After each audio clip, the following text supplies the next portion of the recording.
बोले बस मैं ये कहना ही हूँ कि आएगा तो मोदी। मैं यादव हूँ, मूर्ख थोड़ी हूँ।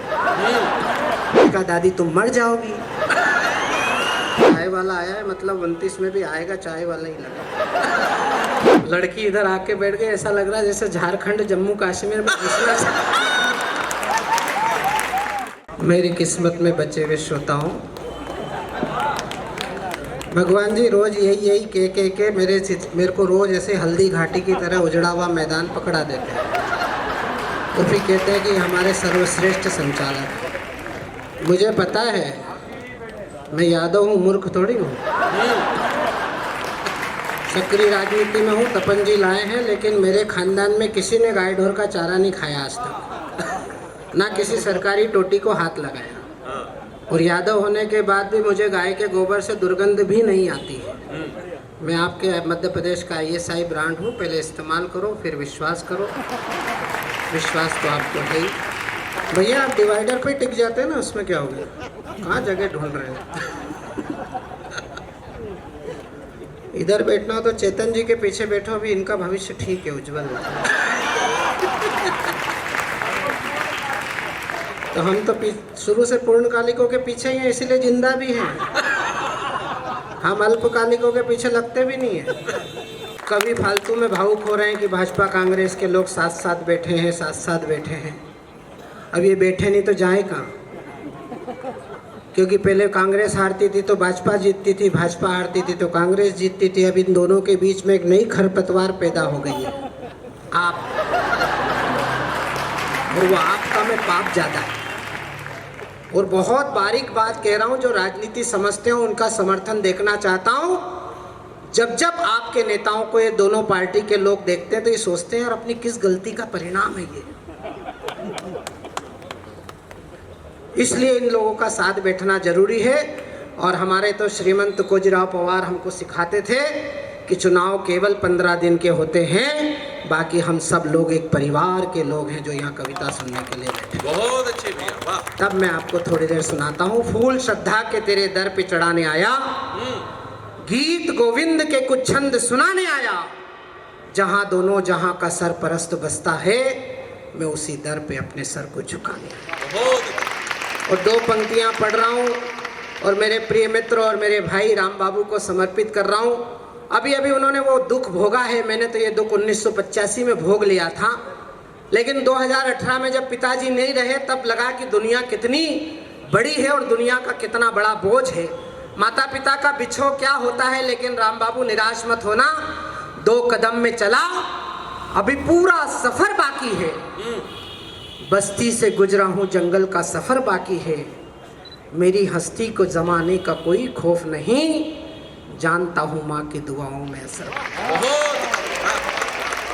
बस इस भाव से घड़ी लगा कर देख लेना, मैं 12-15 मिनट आपको सुनाऊंगा, क्योंकि मैं भोपाल में हर महीने आता हूँ। 12 महीने में 13 बार मैं भोपाल आता हूँ, इसलिए मेरे पास तो सुनाने का भी संकट है। लेकिन आज जो मैंने छांटा है वो पहली बार इस क्षेत्र में सुना रहा हूँ। 4 पंक्तियों से यात्रा शुरू करता हूँ। किसी कवि सम्मेलन को और कवि को फ्लॉप करना हो तो 3-4 शहर के सुमड़े छांट के, सही में राजौरिया जी, उसके कार्यक्रम में लाके बिठा दो, वो कार्यक्रम अपने आप निपट जाएगा। और इसमें जो 5-7 कवि बैठे ना, उसमें से 3-4 ही जिंदा वापस जा पाएंगे।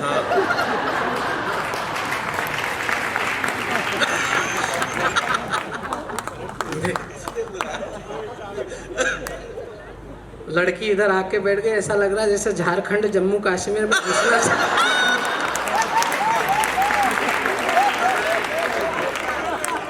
तो तू इसके चक्कर में आई क्यों? इसके चक्कर में तो इसके घर वाले नहीं पड़े आज तक। ये मधुबनी में रहता है तपन जी, और पिछले 20-22 साल से दिल्ली में है। इसके घर वाले इसको घर नहीं आने देते, इसलिए बचपन से ही प्रतिभाशाली है। एक दिन स्कूल से पढ़ के आया तो इधर बस्ता इधर जूते, और घर में वो टीवी चालू करके पोगो देखने लगा, कार्टून चैनल। तो इसकी दादी डेली पे मेथी छील रही थी, ये सच्ची घटना सुना रहा हूँ। मेथी छीलते हुए उसने देखा कि छोरा स्कूल से आया और आते ही टीवी देखने लगा।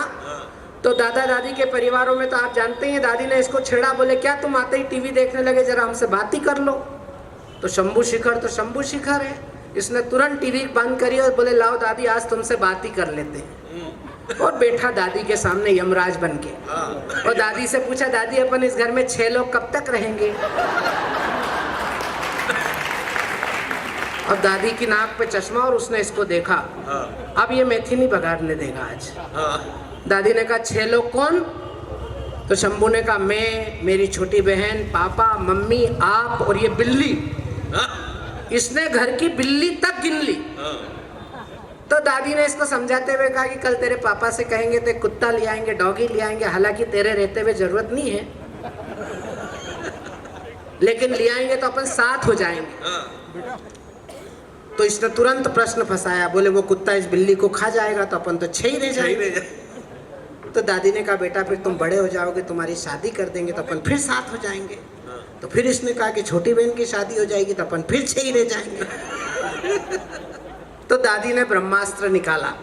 जैसे हमारे संगठन में कोई हल नहीं निकलता है तो हमारे संगठन मंत्री रास्ता निकाल देते हैं, तो उनने रास्ता निकाला दादी ने। उसने दादी ने कहा कि बेटा फिर तुम्हारे बच्चे हो जाएंगे। तो ये शंभू शिखर है, इसने कहा दादी तुम मर जाओगी। दादी ने कहा जा तू टीवी देख, अब तुम ताली बजाओ कि मैं हाथ यहीं रखूं। जैसे मेरे भाग्य में इतने कम लोग मिले। मैं थोड़ी देर आपका मन लगाना चाहता हूँ। तपन जी ने गाड़ी बुलवा ली है, मैं भी उनकी गाड़ी को ज़्यादा देर नहीं रोकूंगा क्योंकि मुझे भी जाना है। थोड़ी देर आप सुनते, जो लोग अभी भी आ रहे हैं मैं उनका स्वागत करता हूँ। जल्दी से बैठ जाओ भैया, मॉर्निंग वॉक पे निकले हो। मेरे नंबर पे चाय वाला आया है, मतलब 29 में भी आएगा चाय वाला ही लगा।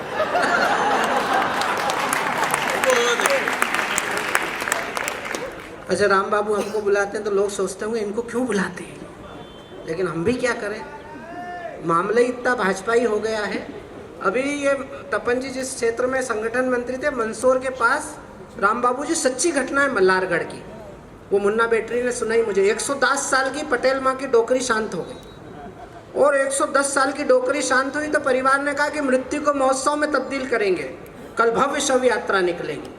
और पूरे गांव में खबर करी और आसपास से लोग आने लगे। 110 साल की माताजी नहीं रही।